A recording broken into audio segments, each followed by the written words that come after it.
अस्सलाम वालेकुम। Science talk में आपको खुशामदीद कहते हैं।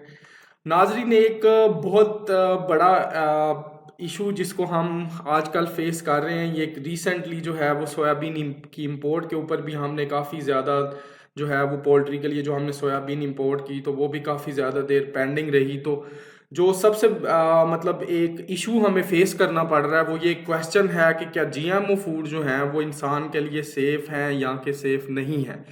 तो आज की हम अपनी इस वीडियो में जीएमओ की सेफ्टी के बारे में बात करेंगे। अगर आप चैनल पेज के ऊपर नए हैं तो चैनल को सब्सक्राइब कर लें और बेल का आइकॉन को भी प्रेस कर लें ताकि इस तरह की मज़ीद इंफॉर्मेटिव वीडियोस जो हैं वो फ्यूचर में आप तक पहुंचती रहें। तो वीडियो के मेन कंटेंट की तरफ बढ़ते हैं। 1996 के अंदर GMO technology first time introduce हुई, यानी जो जीएमओ टेक्नोलॉजी के कमर्शियल प्रोडक्ट हैं वो 1996 में फार्मर फील्ड के ऊपर 1.7 मिलियन हेक्टेयर के ऊपर फर्स्ट टाइम कल्टीवेट हुए। आप अंदाज़ा करें इस टेक्नोलॉजी की सक्सेस रेट का कि आज की डेट में ये जो टेक्नोलॉजी है, यानी 2021 का चूंकि अभी तक डाटा पब्लिक है, तो 2021 तक इस टेक्नोलॉजी ने आते हुए तकरीबन जो है वो 25 ईयर्स के अंदर 191.7 मिलियन हेक्टेयर्स के ऊपर ये कल्टीवेट होना शुरू हो गया। 1.7 मिलियन हेक्टेयर से तो यहाँ से ही अंदाज़ा करें कि ये कितनी सक्सेसफुल टेक्नोलॉजी है। और more than 30 countries world wide जो हैं वो उन्होंने इस टेक्नोलॉजी को अडॉप्ट किया है और आज तक यानी कि 2021 तक जो है वो ये 2.7 बिलियन हेक्टेयर्स के ऊपर कल्टीवेट हुई है। इसका मतलब है कि 2.7 बिलियन हेक्टेयर के ऊपर कल्टीवेट होने के बाद इसने फूड, फीड और फाइबर सिक्योरिटी के अंदर सिग्निफिकेंटली कंट्रीब्यूट किया है। और जो भी जीएमओ इतने ज़्यादा एकड़ेज पे जो जीएमओ क्रॉप लगी, उनका जो उनसे फूड मिली, फीड मिली और जो फाइबर मिली उसको ह्यूमन ने कंज्यूम भी किया है। और वो इतनी ज़्यादा कंज्यूम होने के बाद हमारे पास कोई बहुत बड़ा सिग्निफिकेंट किस्म का जो है वो डैमेज हमें जो है वो मिलने को नहीं, देखने को नहीं मिला है। तो ये भी इटसेल्फ इस चीज़ की एक सर्टिफिकेट है कि जो जीएमओ टेक्नोलॉजी है वो काफ़ी सक्सेसफुल टेक्नोलॉजी है और उसके कोई इतने हेल्थ हैजर्ड जो है वो ह्यूमंस के लिए नहीं है। एनी हो, हम पहले ये डिस्कस करते हैं कि जो जीएमओ के जो क्रिटिक्स हैं, यानी टेक्नोलॉजी के जो क्रिटिक्स हैं, वो क्या इसके ऊपर जो है वो क्वेश्चन रेज करते हैं। तो अगर टेक्नोलॉजी के पोटेंशियल हैजर्ड्स की बात करते हैं तो इसमें सबसे बड़ा जो पोटेंशियल हैजर्ड जिसके ऊपर अक्सर डिबेट होती है वो सुपर वीड है कि यानी अगर हमारी क्रॉप हर्बिसाइड टॉलरेंट है, उसमें हमारा ग्लाइफोसेट के रेजिस्टेंस का जीन है, अगर वो हॉरिजॉन्टल जीन ट्रांसफर के ज़रिए से वीड के अंदर ट्रांसफ़र हो जाता है तो वो सुपर वीड में कन्वर्ट हो जाएगी। फिर health hazard to human and animals है, क्योंकि हम नेचर के साथ प्ले करते हैं तो उसके ज़रिए से जो है वो हेल्थ हैजर्ड हो सकते हैं। तीसरा एथिकल कंसर्न है कि ये एथिकली इस टेक्नोलॉजी को हम नहीं अडॉप्ट कर सकते क्योंकि हम नेचर को के साथ छेड़छाड़ कर रहे हैं। और फिर चौथा जो पॉइंट है वो ये कि फील्ड इवॉल्व रेजिस्टेंस हो सकती है इंसेक्ट पेस्ट के अंदर, और जो है वो हमें कोई फ्यूचर में एपिडेमिक या पेंडेमिक किस्म की आउटब्रेक किसी भी चीज़ की फेस करना पड़ सकती है।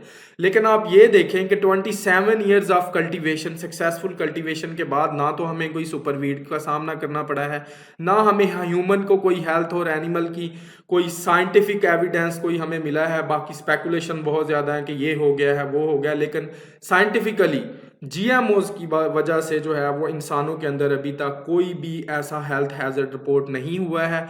अगर एथिकल कंसर्न की बात करते हैं तो देखें नेचर के अंदर फिर हमें हर चीज़ नेचर पे छोड़ देनी चाहिए, फिर हमें तो ब्रीडिंग भी नहीं करनी चाहिए। इवन हम म्यूटेशन ब्रीडिंग करते हैं उसमें हम कहते हैं कि इट्स ओके, हमें म्यूटेशन ब्रीडिंग कर रहे हैं, वो भी तो नेचर के साथ हम डिस्टर्बेंस कर रहे हैं। बट और ना ही अभी तक जो है वो कोई फील्ड इवॉल्व रेजिस्टेंस जो है वो हमें या कोई पेंडेमिक आउटब्रेक जीएमओज की, पर्टिकुलरली जीएमओज की वजह से फेस करना पड़ा है।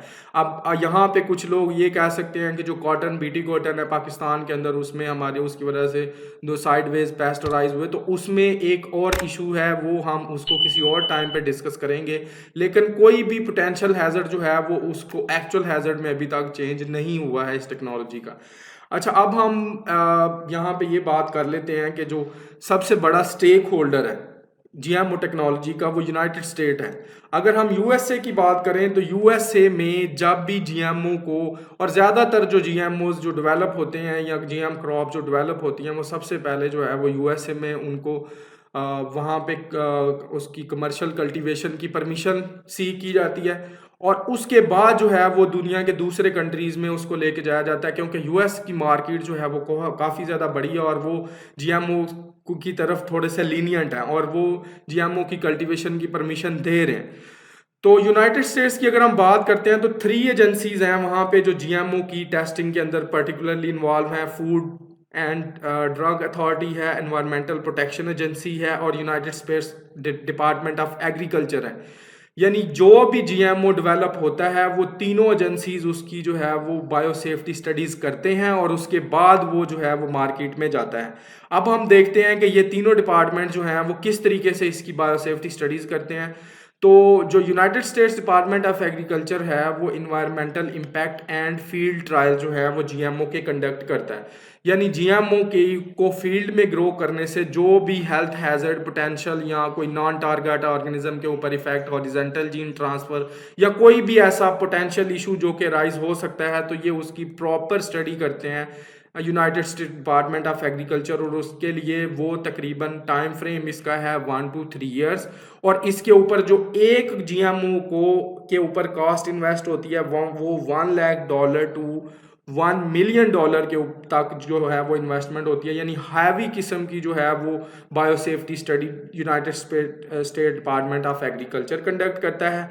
फिर आ जाते हैं हम दूसरा जो एजेंसी है एनवायरमेंटल प्रोटेक्शन एजेंसी, जो कि इनकी स्टडी करती है सेफ्टी स्टडीज़।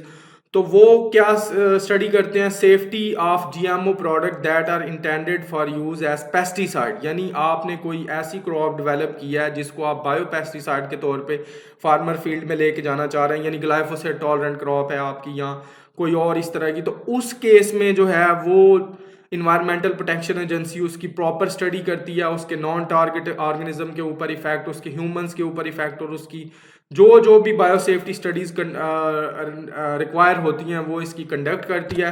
और 6 month to 2 year का टाइम फ्रेम इनको भी रिक्वायर होता है। और आप अंदाज़ा करें कि इसके ऊपर 2 million to 15 million US dollar spend होते हैं। तो इतनी ज़्यादा यानी कि बायोसेफ्टी इस लेवल पे भी वो स्टडी करते हैं।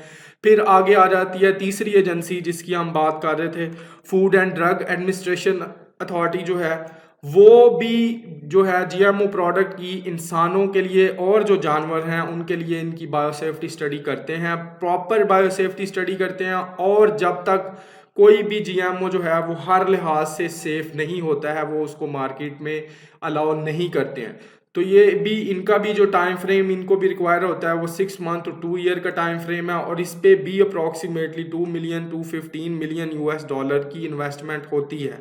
आप थोड़ा सा ये अंदाज़ा करें कि एक जीएमओ प्रोडक्ट जो कि मार्केट में लॉन्च होने जा रहा है उसकी 3 एजेंसीज इतनी हैवी किस्म की टेस्टिंग करती हैं और अप्रॉक्सीमेटली 4, 5, 6 ईयर्स की जो है वो टेस्टिंग होती है, उसकी बायोसेफ्टी उसकी होती है, उसका नॉन ऑर्गेनिज्म के ऊपर इफेक्ट चेक किया जाता है, उसका ह्यूमंस के ऊपर इफेक्ट चेक किया जाता है, उसका एनिमल्स पे इफेक्ट चेक किया जाता है, उसकी हॉरिजॉन्टल जीन ट्रांसफ़र की स्टडीज़ की जाती हैं। तो इतनी ज़्यादा एक टेक्नोलॉजी के ऊपर आप इन्वेस्टमेंट करते हैं जस्ट उसकी बायो सेफ्टी चेक करने के लिए, तो आप उसको तो कह रहे हैं कि वो जो है वो ह्यूमन के लिए जो वो सेफ नहीं है। लेकिन उसके कंपैरिजन में अगर हम देखते हैं म्यूटेशन ब्रीडिंग की प्रोडक्ट को एज सच प्रोडक्ट मार्केट में लॉन्च कर दिया जाता है, हालांकि उसके ज़रिए से भी आप बहुत सारे मसले मसाइल ओरिजिनेट हो सकते हैं। तो वो ये इसके बिहाइंड नॉन सेफ्टी इशू नहीं है, इसकी कोई और पॉलिटिक्स है जिसको हम फिर कभी डिस्कस करेंगे।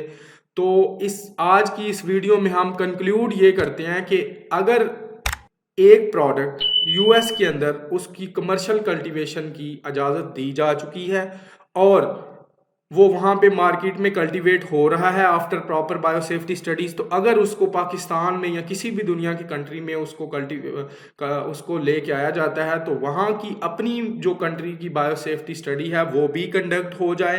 तो उसके बाद सिर्फ एक शर्त रखी जाए कि जो भी आप प्रोडक्ट हमारे मुल्क में लॉन्च करना चाह रहे हैं उसको पहले कंट्री ऑफ ओरिजिन यानी यूएसए में उसकी कमर्शियल कल्टीवेशन की परमिशन लें। तो इससे जो है वो हम अपने जो अपने मासेस हैं उनकी हम जो हेल्थ है उसके ऊपर उसको हम इंश्योर कर सकते हैं।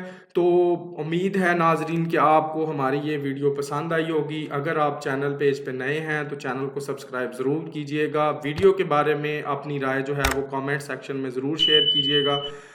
तो इससे अगली वीडियो जो है वो हम इस पे बनाएंगे कि जीएमओ जो हैं वो वर्ल्ड वाइड कहाँ कहाँ पे कल्टीवेट हो रहे हैं और कौन कौन सी क्रॉप जो हैं वो उनके अंदर जीएमओ जो हैं वो बने और सक्सेसफुली वर्ल्ड वाइड कल्टीवेट हो रहे हैं।